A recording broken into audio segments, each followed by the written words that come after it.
क्या आपने कभी यह जानने की कोशिश की है कि भारत के पास कई प्रकार की मिसाइलें हैं, लेकिन भारत के पास उन मिसाइलों का स्टॉक कितना है? जैसे कि भारत के पास ब्रह्मोस मिसाइल तो है, लेकिन ब्रह्मोस मिसाइलों का स्टॉक कितना है? क्योंकि अगर चीन और पाकिस्तान के साथ युद्ध हुआ तो भारत को कितने ब्रह्मोस मिसाइलों की आवश्यकता पड़ेगी, यह कोई नहीं जानता। वैसे तो अलग अलग मिसाइलों और गोला बारूद के अपने एक्सपायरी डेट होते हैं, जैसे कि अलग अलग मिसाइलों की एक्सपायरी डेट 15 से 25 सालों तक होती है, तो वहीं कई सारे गोला बारूद ऐसे भी होते हैं जिनकी एक्सपायरी डेट केवल 40 से 45 दिनों की होती है। ऐसे में किसी भी देश के लिए गोला बारूद का स्टॉक बना के रखना बहुत ही कठिन और खर्चीला काम होता है। हालांकि मिसाइल और गोला बारूद के एक्सपायरी डेट से पहले ही उन्हें युद्ध अभ्यास में इस्तेमाल कर लिया जाता है, लेकिन अब चीनी think tank state information centre of China ने भारत को लेकर बहुत बड़ा दावा किया है। चीनी थिंक टैंक का कहना है कि अगर 1 या 2 महीनों में चीन और भारत का युद्ध हो गया तो भारत को इजराइल, फ्रांस या फिर किसी अन्य देश से गोला बारूद की सहायता लेने की आवश्यकता नहीं पड़ेगी, क्योंकि पहले भारत के पास हथियार तो थे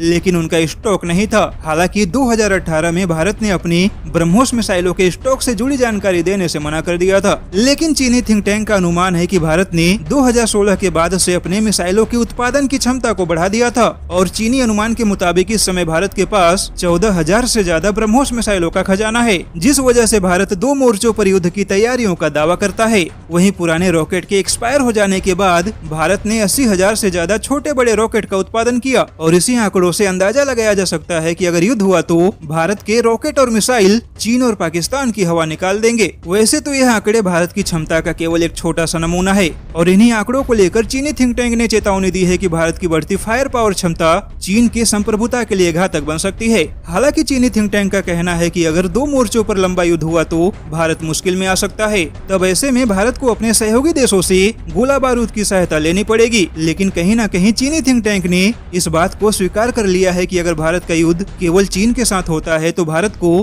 किसी भी बाहरी देश से गोला बारूद लेने की आवश्यकता नहीं पड़ेगी।